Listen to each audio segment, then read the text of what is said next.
بسم اللہ الرحمن الرحیم۔ انسان جب اچھا سوچتا ہے تو اللہ خود ہی راستے بنا دیتا ہے اور مشکلیں آسان کر دیتا ہے۔ رزق میں اضافہ ہونے لگے تو جھک جاؤ، ڈر جاؤ، کہیں مال کی آزمائش تو نہیں۔ ہاتھ کھول دو، دسترخواں وسیع کرو اور عاجز ہو جاؤ۔ رزق میں برکت چاہتے ہو تو اللہ کا شکر ادا کرو۔ سر پر دوپٹہ رکھنے سے عورت اللہ کی رحمت کے سائے میں رہتی ہے۔ اللہ کے دربار میں حاضر تو سبھی ہوتے ہیں مگر راستے الگ الگ ہیں۔ کچھ لوگ دکھ کے دروازے سے داخل ہوتے ہیں، کچھ صبر اور شکر کے دروازے سے۔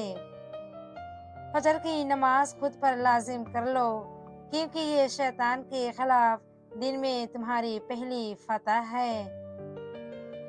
نبی کریم صلی اللہ علیہ وسلم نے فرمایا کہ اگر کوئی شخص کسی شخص کو کافر یا فاسق کہے اور وہ در حقیقت کافر یا فاسق نہ ہو تو خود کہنے والا فاسق اور کافر ہو جائے گا۔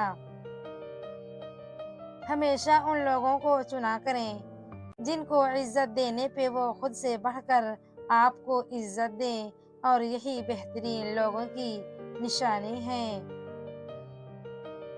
اگر لوگوں کو اپنے قریب رکھنا چاہتے ہیں تو اپنے دکھ ان سے دور رکھیں۔